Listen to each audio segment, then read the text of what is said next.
Hi guys! This month is Nanowrimo! I've heard a new term called No-Mo-Rimo, and I am doing that. Or my Rebel Nanowrimo, which I talked about last week, is where I'm not really writing a novel right now. I'm just doing a lot of prepping and outlining for novels that I'm going to write next year.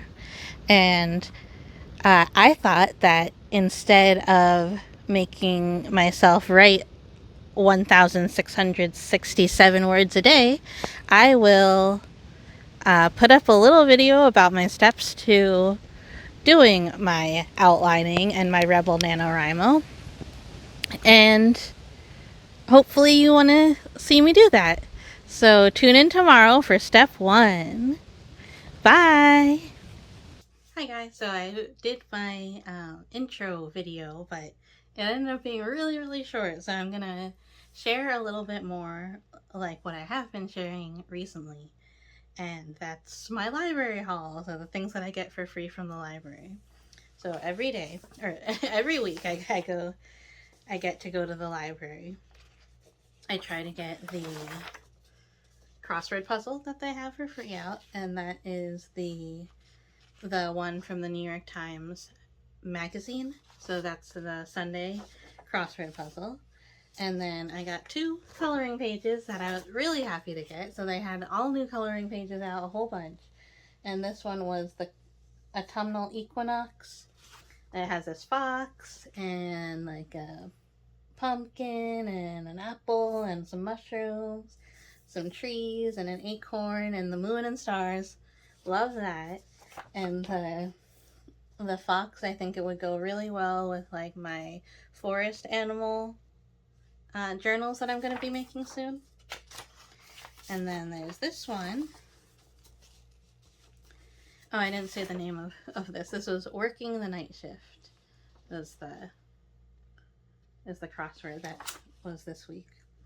And then this coloring page is so perfect for witches. I didn't know that they had this one. I think they didn't have it up last week, but this is great. Like the witch's hat has like the paisley and like the really good coloring that you could do with like colored pencils or pens. Then the toad and the cauldron and the bats and the moon and the stars and the witch's broom.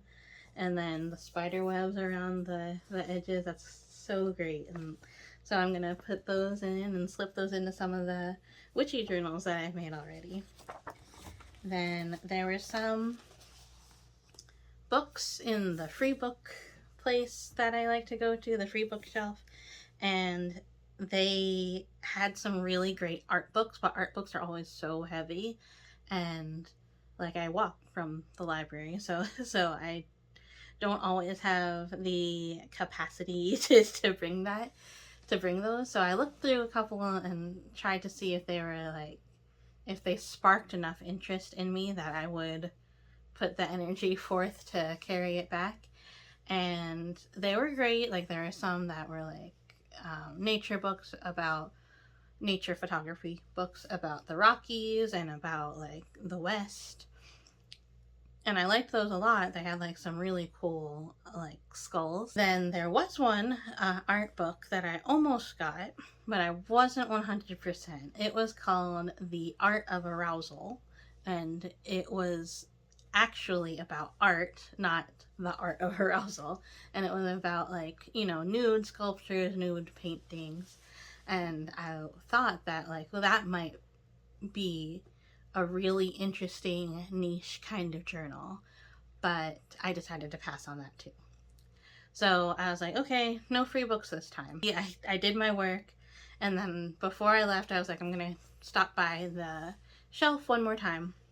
And in that time, there had been another delivery, and whoever brought their delivery in left their like reusable tote bags there. So I was like, okay, I'm gonna take those.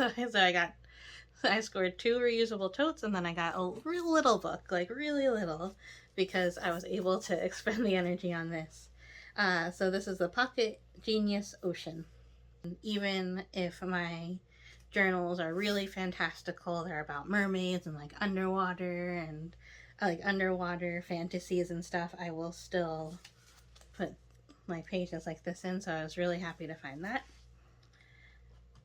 I returned a book called She Gets the Girl by Rachel Lippincott and Allison Derrick. So I really liked the predictability and like the easy beach readiness of it, but then there's also some like serious topics that were covered that I really appreciate. Some things that don't get talked about very often, but are very, very important and very easily misunderstood by people who don't know it. So I think I learned a little bit in it and from it, and that's always good. Reading books like that are really easy reads and often like it seems like the story has been done before in another aspect, in another way, with other characters. I love that because I still love reading it. I got a lot out of it, and that gives me confidence about my own writing. This is something I'm going to talk about more later on this month when I talk more about my Rebel Nanowrimo and my different ways of prepping the part that comes before the actual writing. So I also got a book out when I try to stay to the one in, one out rule. So even though I already have another book, I did allow myself to get a book. And this is called Anne of Greenville. And so, funnily enough, I did not realize this when I chose this book off of my TBR, but on the front of that last book that I returned was two girls wearing roller skates, and this one is this girl wearing roller skates. And I don't remember if I put this on my list because of the roller skates on the cover or because of Mariko Tamaki, who I'm pretty sure wrote a couple of graphic novels that I've read recently. So that was really interesting and funny. So sometimes it's like you have a type. I started roller skating just last year, and I'm not very good. I'm actually pretty bad at it, and but I started because of Sabrina Carpenter's album "Emails I Can't Send." I just like the grooviness of it, of that album. It really, whenever I was listening to it on walks, I was like, this album would be so good to listen to if I was roller skating. And even though I hadn't roller skated before, I just knew. And I was right. Like, I listened to that album, especially Read Your Mind and Feather, when Feather came out a little bit later, roller skating, and it's really helpful because, I sometimes need help with like the rhythm of roller skating, if you know what I mean.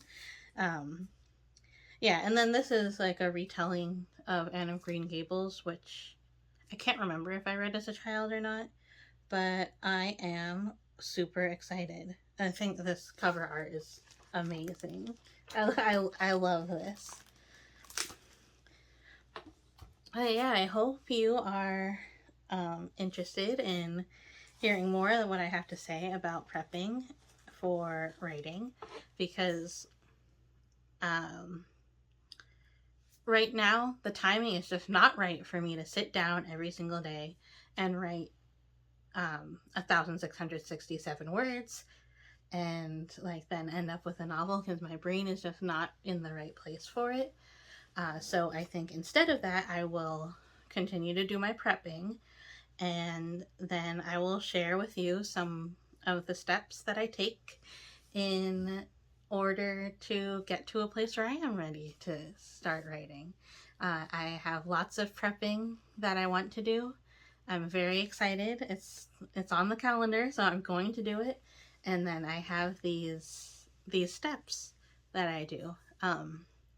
That not a lot of people do, because I know that a lot of people don't even do outlines or do prepping. They just can sit down and rewrite what they've been thinking in their head, and they can just do it.